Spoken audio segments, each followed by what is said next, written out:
The Poisoned Well, a tale of revenge and redemption. For over 50 years, Henry Caldwell had called his land home. It wasn't just dirt and a house, it was his sanctuary, where he'd raised his kids, where his late wife, Clara, had tended a garden that still burst with color every spring. The heart of it all was his well, a pristine source of water that had sustained his family through every hardship. Henry wasn't just proud of it, he was fierce about its purity, testing it yearly, guarding it like a treasure. In a world of chemical-laden city water, that well was his defiance, his independence. But the Homeowners Association, led by the ruthless Margaret Voss, had other plans. At first, it was petty nonsense, fines for a non-compliant mailbox, demands to repaint his house in approved colors. Henry laughed them off. He wasn't about to let some power-hungry suits dictate his life. But the fines piled up, and soon, letters arrived claiming his well was an environmental hazard. They demanded he switch to city water. Phone calls came late at night, and HOA board members knocked on his door, all fake smiles and veiled threats. Henry saw through it. They didn't care about standards. They wanted his land, a prime plot for their cookie-cutter luxury development. His refusal to bend made him a target. Then the water turned foul. It started subtly, a metallic tang Henry thought he imagined. Days later, a sharp, rusty smell hit him. By the end of the week, he was bedridden, head pounding, skin burning with red patches. Nausea gripped him, and his joints screamed. Bottled water couldn't undo the damage. A doctor's visit brought the gut punch: heavy metal poisoning, lead, arsenic, mercury, at levels that could kill. This wasn't an accident. Someone had poisoned his well, and Henry knew who. Enter Ethan, his grandson, a sharp, relentless 25-year-old with a temper to match his grit. Seeing his grandfather, once a bull of a man, withered and shaking, Ethan's blood boiled. Henry wasn't just sick, he was a casualty of war. Ethan didn't buy the doctor's shrugs about old pipes. He took samples from the well, the pipes, the soil, and sent them to a private lab, far from the city's corrupt reach. The results were a bombshell: industrial-grade toxins, deliberately dumped. This was no leak, it was attempted murder. Ethan went to work, quiet but deadly.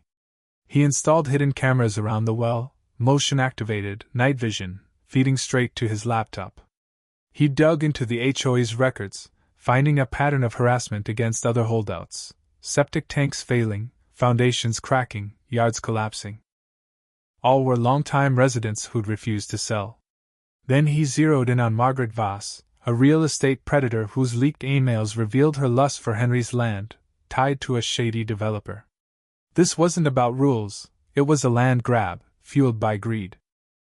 But Ethan needed more than suspicion. He set a trap, a fake for sale sign on Henry's lawn, designed to lure the HOA into acting.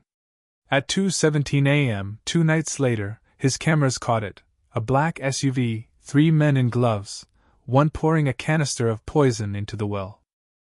Ethan's heart raced as he watched them seal it up and vanish. He had them cold. He didn't run to the cops, they'd be bought off. Instead, he took the footage to Sarah Klein, a lawyer who ate corrupt organizations for breakfast. She watched the video, her eyes gleaming. "Kid, you've got a nuke here." Within days, the EPA and DOJ were involved. Ethan leaked the footage online, and the internet exploded. "HOA caught poisoning well!" screamed headlines. Protests erupted outside the HOA's office, signs reading, "Jail the HOA!"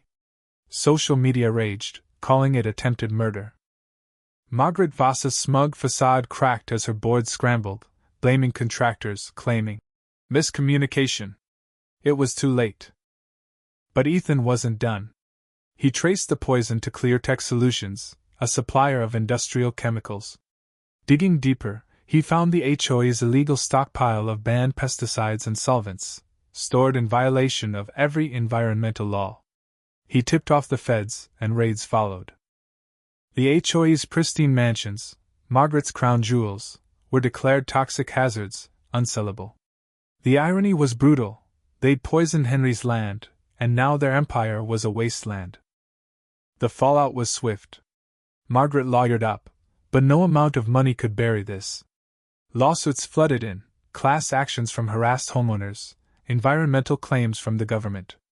Criminal charges piled up, fraud, toxic waste dumping, even environmental terrorism. The HOA's funds vanished, bled dry by fines and legal fees. The board turned on Margaret, each cutting deals, spilling secrets. She stood alone in court, her empire ash, facing decades in prison. Her name, once feared, was now a curse. Henry's well was dead, its purity gone forever. But Ethan wouldn't let that be the end.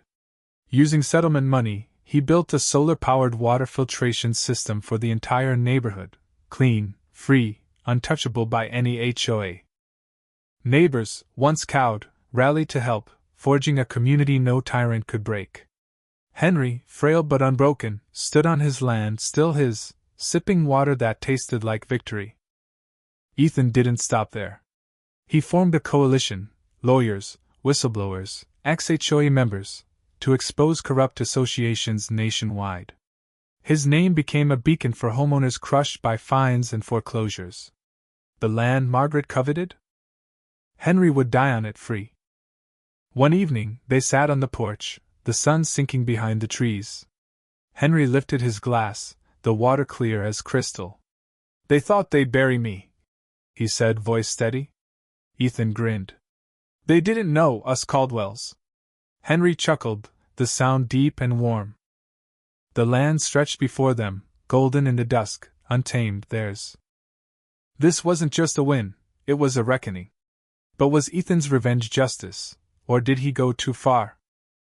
Should he have stopped at exposing the HOA, or was destroying their world the only way? Share your thoughts in the comments. Did Ethan's fight inspire you, or did his methods cross a line? Let's debate what justly means when the system fails. Hit that like button, subscribe, and let's keep this fire burning.